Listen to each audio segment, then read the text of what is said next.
जी हाँ, तो उत्तर प्रदेश की 80 लोकसभा सीटों के लगभग रुझान आ चुके हैं। इंडिया गठबंधन ने 4 और एनडीए ने 2 सीटों पर जीत दर्ज की है। जी, मोदी सरकार में अभी मंत्री अजय मिश्रा टेनी, स्मृति ईरानी, महेंद्र नाथ पांडे और कौशल किशोर चुनाव हार गए हैं। रायबरेली से राहुल गांधी चुनाव जीत गए हैं और आप लोगों को बता दें ये एनडीए 35 पर और इंडिया गठबंधन 37 सीटों पर और 1 सीट निर्दल प्रत्याशी बढ़त बनाया हुआ है। बसपा 0 पर सिमटती दिखाई दे रही है। यूपी में इंडिया गठबंधन ने 6 मुस्लिम प्रत्याशियों को उतारा था, समाजवादी पार्टी ने 4 और कांग्रेस ने 2। सभी प्रत्याशी आगे चल रहे हैं। अमेठी के बाद अयोध्या में एक बड़ा उलटफेर दिखाई दे रहा है। यहाँ से भारतीय जनता पार्टी के लल्लू सिंह 28,000 वोटों से पीछे थे। भीम आर्मी प्रमुख चंद्रशेखर नगीना और मेरठ से अरुण गोविल और सहारनपुर से इमरान मसूद से भी आगे चल रहे हैं। काशी में प्रधानमंत्री नरेंद्र मोदी पहले राउंड में पीछे हो गए थे, हालांकि अब उन्होंने बढ़त बना ली है। अब वो लगभग 1.5 लाख वोटों से आगे चल रहे हैं। अब बात करें अखिलेश के परिवार की, तो 5 में से 4 प्रत्याशी आगे चल रहे हैं। सिर्फ बदायूं से शिवपाल के बेटे आदित्य यादव पीछे चल रहे हैं। कन्नौज से अखिलेश, मैनपुरी से डिंपल और फिरोजाबाद से अक्षय और आजमगढ़ से धर्मेंद्र यादव आगे चल रहे हैं। डिंपल यादव चुनाव जीत चुकी हैं, ऐसी सूचनाएं भी आ रही हैं। यह स्पष्ट हो चुका है।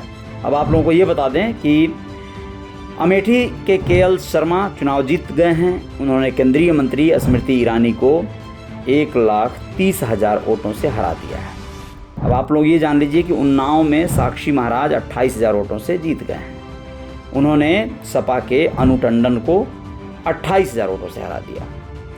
अब बात करें रायबरेली की, तो राहुल गांधी वहां से चुनाव जीत गए हैं और लगभग उन्होंने अपने प्रतिद्वंदी भाजपा के दिनेश सिंह को 3,70,000 वोटों से हराया है। जी हाँ, अब आप लोग ये जान लीजिए कि लखीमपुर खीरी से अजय मिश्र टेनी चुनाव हार गए हैं।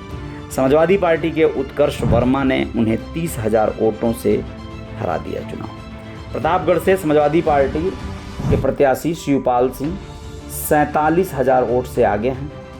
अब यहाँ का आलम यह है कि यहाँ संगम लाल गुप्ता भाजपा के प्रत्याशी हैं, उनको इन्होंने अच्छा खासा मशक्क़त में डाल दिया है। अब आप लोगों को बताएं, अफजाल अंसारी जो कि 67,000 वोटों से आगे हैं, गाजीपुर से मुख्तार अंसारी के ये भाई हैं। अब इनको आगे आप लोग जान लीजिए। समाजवादी पार्टी के और भी नेता और भी कई एक लोगों के बारे में आप लोगों को जानकारियां देते रहेंगे।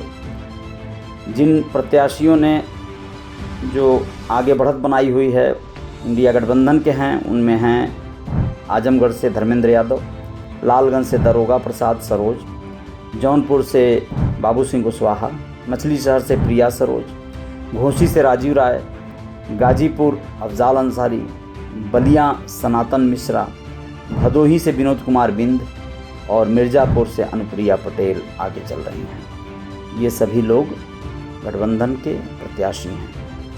अब एनडीए से जो लोग हैं, चंदौली से वीरेंद्र सिंह आगे हैं, रॉबर्ट्सगंज से छोटेलाल आगे हैं, वाराणसी से नरेंद्र मोदी आगे चल रहे हैं। अब आप लोग ये जान लीजिए कि प्रियंका गांधी ने ऐसे में ट्वीट कर लिखा है कि किशोरी भैया, मुझे कभी कोई शक नहीं था, मुझे शुरू से यकीन था कि आप जीतोगे। आपको और अमेठी के मेरे प्यारे भाइयों और बहनों को हार्दिक बधाइयाँ और शुभकामनाएं। मछली शहर से प्रिया सरोज 37,000 वोटों से आगे हैं। आप लोगों को पता होगा प्रिया सरोज महज 25 साल की उम्र की हैं और ये वहाँ के पूर्व विधायक की बेटी भी हैं। वर्तमान में ये मछली शहर की प्रत्याशी हैं, लेकिन सुप्रीम कोर्ट में वकालत की प्रैक्टिस करती हैं। अब कृष्णन क्या बोले हैं, उत्तर प्रदेश में बीजेपी को स्टेट संगठन ले डूबा, ऐसा कह रहे हैं।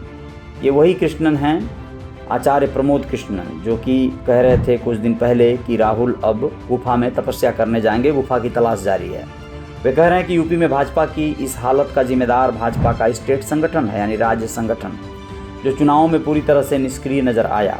उत्तर प्रदेश भाजपा संगठन पूरी तरह से प्रधानमंत्री मोदी के भरोसे बैठा रहा। उन्हें लगा कि वोट भी जैसे मोदी जी ही डाल जाएंगे।